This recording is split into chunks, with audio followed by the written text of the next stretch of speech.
wealth is being swallowed, he labors without achievement. Enu da kono ba mmadu na mmụọ ọ ga na-agba mbọ nwere ihe ọ ga na-agbata. But once your wealth is being vomited spiritually, a little effort even, then you get a big harvest.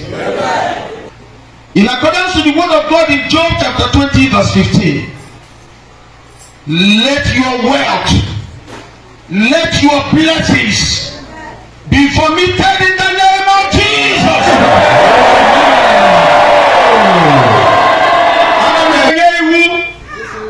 Give on your chineke. Dikam tiaja na naka neba. Wene kubi okua. Onye esi no gobo na alachi. Dikoku chineke siku. Mbobara Jesus Christ basara na ala na Golgotha. Bible si ala we release yentini no chiechi. Hey! Ebo mbobara Jesus basara na ala na Golgotha. Ala we release yentini no chiechi. I decree. Onye esi no gobo na alachi. Onye esi no gobo ni yeme na alachi. Amen. Release yeme today in the name of Jesus.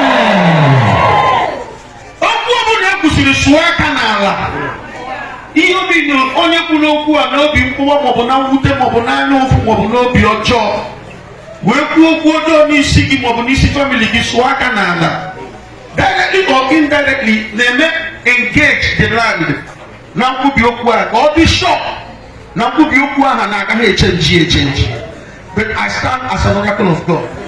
We jide aja na n'aka we na-disengage the land. Na nkwubi okwu ọjọọ ahụ ekwuru n'isi gị. We na-ekwubi okwu from this altar. Okwu ọjọọ bụ na ekwuru n'isi gị sụọ aka n'ala. Okwu ọjọọ bụ na ekwuru n'isi family gị sụọ aka n'ala. Okwu ọjọọ bụ na ekwuru n'isi mmadụ ọbụla si n'ezinụlọ gị wee sụọ aka n'ala. Na mmegide. Ana m ekwubi okwu from this altar dịka m ji aja na n'aka. Na-asị ka okwu a na-achịrị onye kwuru ya. Ka okwu a na-achịrị onye kwuru ya. Ma o ji ozi n'aka kwuo okwu a ka ọ na-achịrị onye kwuru ya. Ma o ji isu n'aka kwuo okwu a, ma o ji ofo n'aka kwuo okwu a, ma o ji mmanya n'aka kwuo okwu a, ma ọ na-egusi ọbara anụmanụ na anyị wee na-ekwu okwu a imegide gị n'ezinụlọ gị. Ana m na this altar, this exalted altar, wee na-ekwubi okwu sị ka nkwubi okwu dị otu a laghachiri onye kwuru ya. Ma o kwuru ya ụbọchị eke, ma o kwuru ya ụbọchị orie, ma o kwuru ya ụbọchị afọ, ma o kwuru ya ụbọchị nkwọ, eji m aja ala n'aka wee na-asị ka nkwubi okwu ọjọọ dị otu a laghachiri ezinụlọ onye kwuru ya n'aha Jizọs.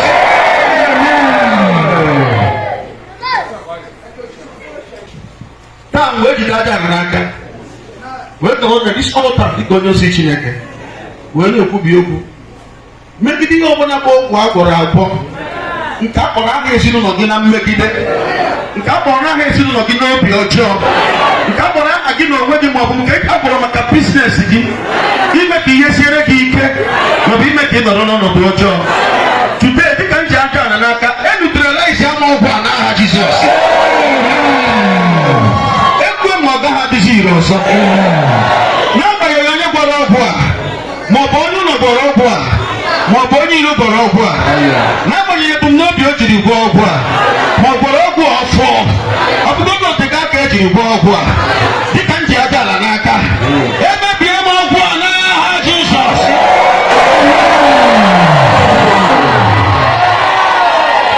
N'agbanyeghị ihe a na-ekwu mgbe a na-agwọ ọgwụ a, n'agbanyeghị ihe a na-akpa ahụ mgbe a na-agwọ ọgwụ a, a sị m n'agbanyeghị ego ole ejiri gwọọ ọgwụ a ma ọ bụ obodo ejere ejekọta ọgwụ a, ọ bụla ọ nwere ọgwụ m gwọrọ Chineke kwara ka ihe gara m nke ọma. Bụla m nọ n'otu nzuzo na-aghọgbu ndị mmadụ, Chineke kwara ka ihe gara m nke ọma.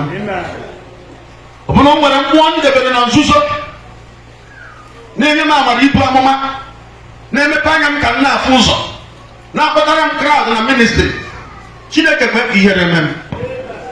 Mana ọ bụ na ihe dị otu adịghị na m na-adabere n'ike mee ka Kraịst na ndị nwụrụ anwụ bilie. Ekwebie m okwu today, mmadụ ọbụla nọ under the influence of my voice, ka ike mee ka Kraịst na ndị nwụrụ anwụ bilie, ka ọ release ya nwoke maọbụ nwaanyị eji ọgwụ ọ gbara agwadebe n'ọnọdụ ọjọọ. In the name of Jesus Christ. Asị m ka onye kere agbụ pụọ n'agbụ, ka onye kere mmadụ agbụ banyezi ya n'agbụ. Aja ala gee ntị. Eji m Jeremiah chapter 22 verse 29 wee na-agwa gị okwu aja ala. N'ebe a ka okwu Chineke si ala ala ala nụrụ okwu Chineke. Aja ala gee ntị.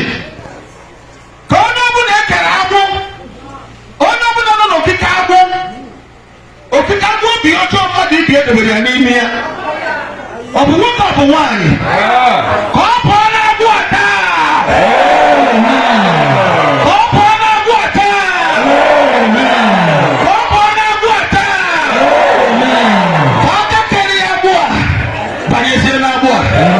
Ka aka kere ya agbụ a banyezie n'agbụ a. Ka aka kere ya agbụ a banyezie n'agbụ a. In the name of Jesus Christ. N'ihi ihe eji tụọrọ mmadụ ka a ga-eji tụgharị ya. Onye gwuru olulu ga-adaba n'ime olulu o gwuru. Onye na-akpara mmadụ ibie nkata ọjọọ, nkata ya ga-ekpudo ya kwudo ezinụlọ ya. In the mighty name of Jesus Christ. Onye nwere aha gị jee n'arụsị, ka arụsị agbuo ya. Onye kwere ka olulu ọjọọ, ọ dakwa olulu o gwuru. Onye gbara gị nkata ọjọọ, udo ya n'ezinụlọ ya. Onye gwọrọ gị ọgwụ ọjọọ, udo ya n'ezinụlọ ya. In the mighty name of Jesus Christ.